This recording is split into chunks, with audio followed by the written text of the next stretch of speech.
10 tahun yang lalu, Kompas merilis sebuah berita yang menampilkan Menkominfo dengan tweetnya yang kontroversial mengatakan, memangnya kalau internetnya cepat, mau dipakai buat apa? Pertanyaan singkat ini langsung menjadi viral dan dibahas oleh warganet dengan berbagai tanggapan, dari serius sampai bercanda. Wajar saja, karena kondisi internet Indonesia pada saat itu, yaitu pada tahun 2014, sangat lambat. Bahkan hanya mencapai 1,5 Mbps.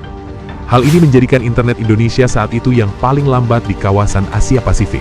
Masyarakat juga banyak yang mengeluh tentang kecepatan internet di Indonesia. Lalu, bagaimana keadaan internet pada saat itu? Dan bagaimana perkembangannya sampai saat ini? Apakah masalah ini udah terselesaikan dengan langkah solusi yang nyata?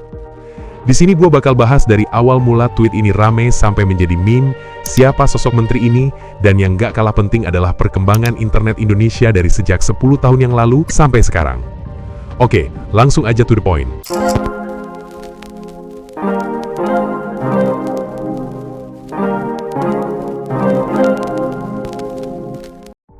Berawal dari tweet sederhana, malah membuat kontroversi yang tidak seharusnya.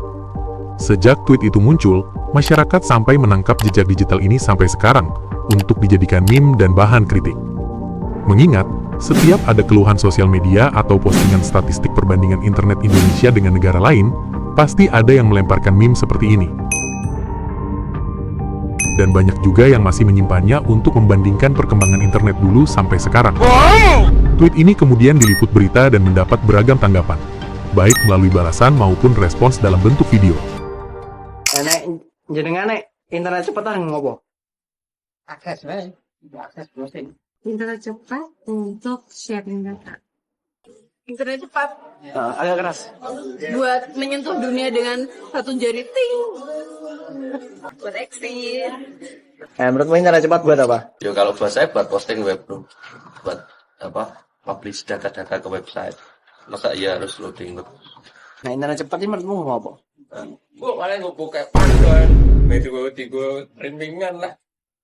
Menurut Kompas.com, Tifatul menanggapi keluhan masyarakat dengan realita yang terjadi di lapangan. Tifatul menjawab, kalau lambatnya internet Indonesia bukan karena kelalaian, tapi akibat ketimpangan antara pembangunan infrastruktur dan meningkatnya user internet. Infrastruktur dibangun secara bertahap, sementara jumlah user terus meningkat. Lalu, pemerintah terus membangun jaringan fiber optik, satelit, dan broadband, dengan target pemerataan jaringan dan peningkatan kecepatan secara perlahan-lahan. Yang mana ini gue bahas di fase berikutnya.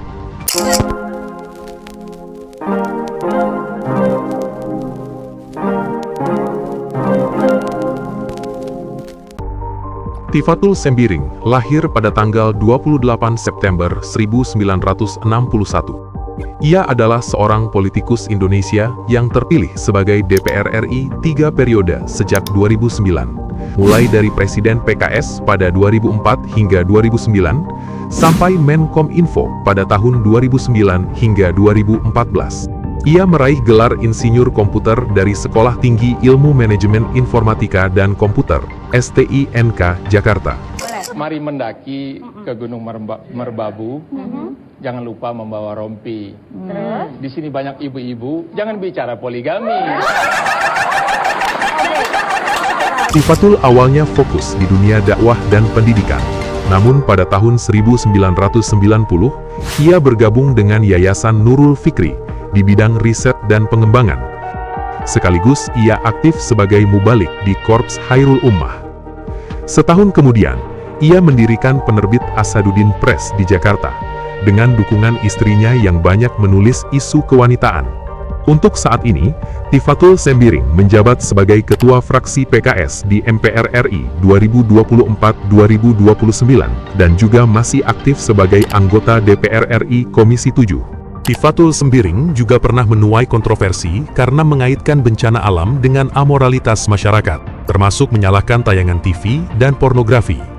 Ia juga kontroversial karena menghubungkan pornografi dengan AIDS dan menyebut anggaran penanggulangan AIDS sebagai pemborosan.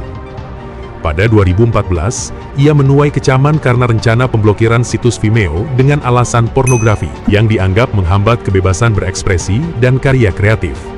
Ia kerap disalahkan atas lambatnya kecepatan internet saat itu, hingga dijuluki musuh pengguna internet di masyarakat Indonesia. Terakhir, ia sempat memicu kegaduhan publik karena tweet yang dianggap mengancam pemblokiran Twitter, meski kemudian dibantah. Lalu saat ia menjabat, bagaimana keadaan internet pada saat itu, dan bagaimana perkembangannya? Apakah kualitas internet saat itu meningkat secara signifikan, atau belum menunjukkan peningkatan dari sisi kecepatan maupun kualitas layanan?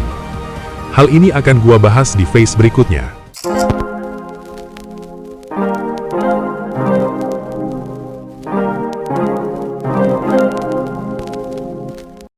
Pada saat masa jabatannya, pengguna internet dari tahun 2009 sampai tahun 2014 melonjak secara signifikan.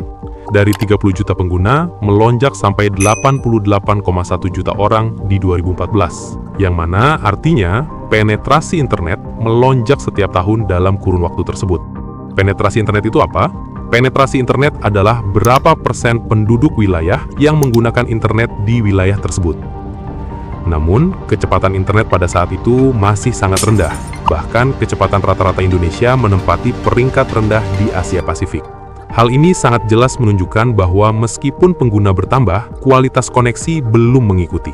Lalu, pemerintah mulai fokus pada infrastruktur Palaparing dan Desa Berdering. Palaparing adalah proyek pembangunan jaringan fiber optik nasional yang ditujukan untuk menghubungkan koneksi dari Sabang sampai Merauke lewat kabel fiber optik. Proyek ini dimulai pada 30 November 2009. Proyek ini sudah jadi bagian prioritas pembangunan infrastruktur telekomunikasi di awal masa jabatannya. Meskipun proyek ini belum selesai total pada masa Tifatul, proyek ini menandai transisi dari akses telepon atau sinyal ke infrastruktur internet berkecepatan tinggi. Selain Palaparing, salah satu proyek yang berjalan bersamaan adalah Desa Berdering, yaitu bagian dari skema Universal Service Obligation atau yang disingkat USO. Proyek Desa Berdering tahun 2009 adalah kerjasama pemerintah dengan operator seperti Telkomsel untuk menghadirkan layanan telepon dan internet dasar di desa terpencil yang sebelumnya belum terjangkau. Setelah itu, pertumbuhan penggunaan mobile internet meningkat sejak tahun 2010. Mayoritas user internet di Indonesia udah mulai mengakses HP atau smartphone daripada komputer karena kemudahan dan fleksibilitas pada smartphone dan HP. Perubahan ini bikin internet udah nggak dipakai alat komunikasi formal lagi, tapi juga untuk media sosial, chatting, dan hiburan. Di akhir masa jabatannya, kecepatan internet di Indonesia masih sangat rendah dan jauh di bawah negara tetangga di ASEAN. Setelah masa Tifatul berakhir, laporan menunjukkan dalam satu dekade 2014 sampai 2024, rata-rata kecepatan internet sudah naik 10 kali lipat, dari 2,5 Mbps ke 25 Mbps lebih, yang mana dalam pembahasan satu dekade ini akan saya bahas di phase selanjutnya.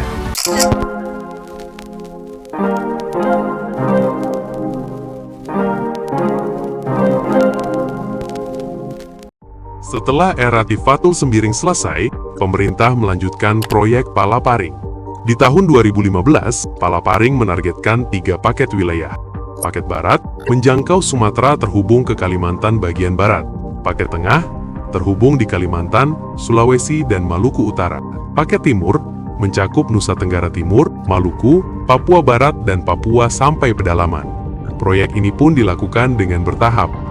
Akhirnya Palaparing selesai 100% pada 2018 dari paket Barat dan paket Tengah, 2019 dari paket Timur. Sebenarnya proyek ini sudah direncanakan sejak 2005, tapi baru diseriusin pada 10 tahun setelahnya, yaitu 2015. Targetnya bukan cuma kabel di kota besar, tapi menyatukan internet cepat di seluruh pulau di Indonesia. Setelah Palaparing selesai 100%, penetrasi internet di Indonesia terus meledak pada tahun 2020. Teknologi mobile broadband 4G dominan, dan penyedia layanan internet mudah ditemukan. Provider seperti Telkomsel dan IndiHome juga semakin berkembang, dan mulai tersedia di banyak kota dan kabupaten. Internet di Indonesia udah menjadi bagian hidup sehari-hari untuk bekerja, belajar, dan berinteraksi jarak jauh. APJII juga mencatat lonjakan besar kalau penetrasi internet di tahun 2024 mencapai sekitar 79,5% dari populasi nasional. Namun, masih terdapat berbagai kekurangan. Salah satunya pemerataan jaringan 5G yang hingga kini masih terbatas di kota-kota besar. Akibatnya, banyak masyarakat mengeluh karena fitur 5G di ponsel mereka belum bisa dimanfaatkan di luar wilayah tersebut. Tantangan pembangunan infrastruktur 5G adalah kondisi geografis. Hal ini sangat wajar di Indonesia yang negaranya berkepulauan. Pada tahun kemarin 2024, Elon Musk datang ke Bali untuk meluncurkan Starlink secara resmi di Indonesia, agar internet cepat bisa menjangkau daerah yang sulit terhubung ke koneksi internet. Tahun 2022, Elon Musk menekankan pentingnya akses internet cepat dan murah di Indonesia untuk menjadi ekonomi powered, belajar tanpa batas, dan interaksi antar pulau.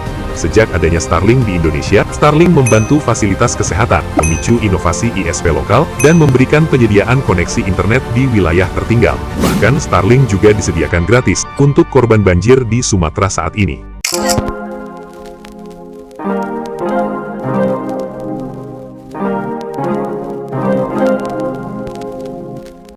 Dari internet yang hanya cuma dipakai formal, sekarang bisa dipakai buat media sosial, chat, bahkan live streaming. Proses berkembangnya internet di Indonesia sangatlah panjang, dari proyek Palaparing sampai masuknya Starlink di Indonesia. Seiring dengan berjalannya waktu, akhirnya internet di Indonesia udah mulai merata di semua wilayah. Meskipun kecepatannya tergolong masih rendah dan jauh dari rata-rata negara tetangga, tapi setidaknya kita mempunyai ambisi dan inovasi lebih besar untuk menyaingi kecepatan internet dari negara tetangga. Terlepas dari ucapannya yang kontroversial, Tifatul Sembiring mempunyai dampak besar di teknologi Indonesia, terutama transisi dari teknologi akses telepon dan sinyal ke infrastruktur internet berkecepatan tinggi. Nah, gimana menurut kalian? Apakah tweet ini masih relevan di era saat ini? Dan apakah kalian sendiri merasakan perubahan perkembangan internet dalam 10 tahun terakhir? Tulis di kolom komentar dan kita diskusikan bersama. Oke lah, segitu dulu pembahasan gua, dan jangan lupa subscribe.